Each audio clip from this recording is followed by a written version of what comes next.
raise your hand. Solemnly swear all the testimony you're about to give in this matter will be the truth, the whole truth, and nothing but the truth, so help you God. Please be seated, sir.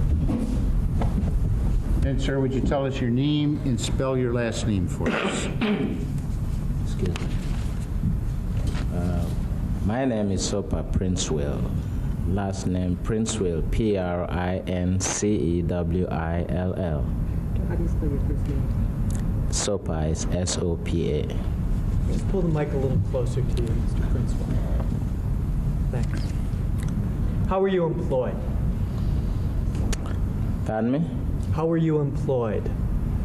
I was employed to be the resident manager of the building in which Jeffrey used to live. At some point, you had a discussion with Mr. Dahmer in a McDonald's restaurant located near your apartment building. Is that correct? That's right. When did that take place? I remember this would be around the first week of July. 1991? 1991, right. What did you and Mr. Dahmer talk about there? Well, I had wanted to talk to him to know if he could be a business partner of mine. And do you recall what that conversation was about? What sort of business were you in? Or are you in? Well, I'm a real estate broker, and I sometimes rehabilitate properties. At the time, I had one on hand, so I was looking for somebody who might be able to be a partner. And you thought that Jeffrey Dahmer would be an appropriate partner for you at that time? Well, I figured that I could talk to him to see whether he will be one.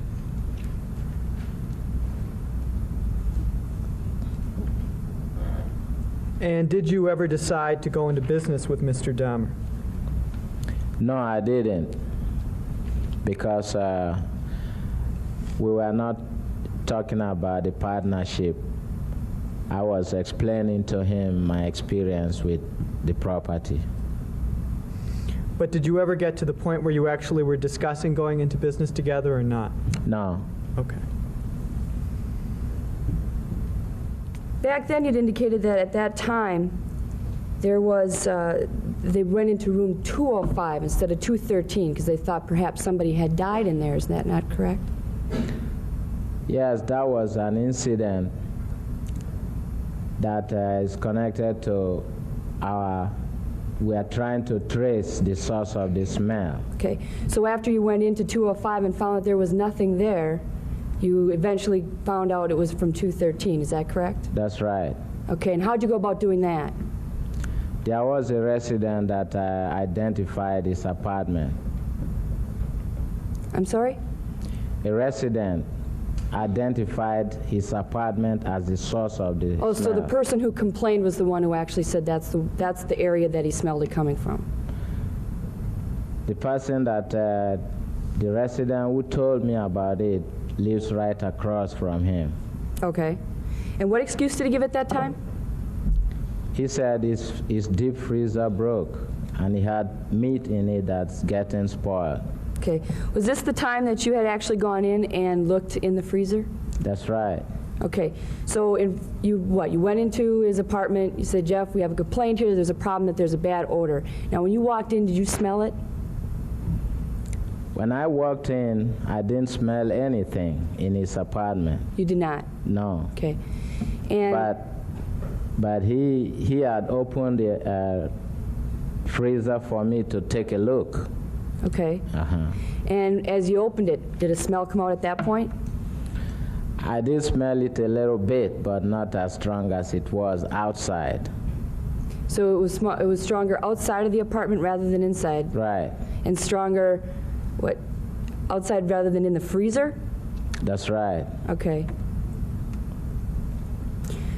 When you looked in the freezer, you saw packages of meat, correct? That's correct. And these packages of meat were just packed up in plain old wrapping paper, is that correct? That's right. Okay. Okay, the second time Well, first of all, let me just ask you one question. How much time did you actually spend in the apartment at that particular instance? I normally don't stay any length of time. I just went there to verify the source of the smell. And so after he opened the freezer to me, and I saw the meat on the top of it, I had to leave. It's just a brief moment of time. So 5, 10 minutes? Yeah, something like that. Okay. What, if anything, did you tell him to do about it? I mean, if they didn't have any smell there at all, that you thought there was a problem, did you just leave figuring that, well, the freezer's fixed now, so the problem's taken care of? Well, after the first encounter, we didn't smell anything till the next year. Okay. Now, the second time I have here was indicated that it was a few months later that there was a person found in apartment 308 that had been strangled. Now, was there a complaint at that time that there was any odor in the apartment building? Well, the person was strangled sometime in May of, probably the first part of May 1991. Okay, so you were saying that your statement here would be incorrect, that it was just a few months after August of 90 that this in fact happened in apartment 308. I'm just trying to get a triangle. I don't understand you. Please, could you repeat that? Sure. Counsel, could you tell me what page you're on? Certainly.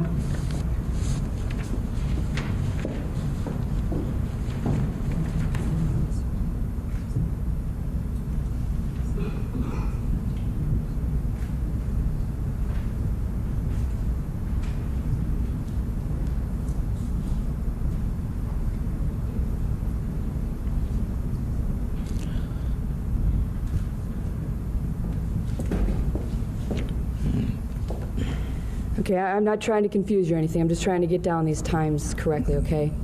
So there's an indication here that you had stated that the second time was a few months after the first incident, and that was, the first one was August, so we're saying a few months, so let's say maybe August, September, October, November, around that area of 1990, that there was a person who was strangled up in 308. Now, because of the fact that you had stated this in here, when you gave your statement, was it because of an odor, or were you just making a comment to the fact that there was somebody who was strangled in 308? Do you recall that at all? The case of 308 is not a part of this case. Okay. Okay. So that wasn't as a result of any odors? Odors don't strangle people. Okay.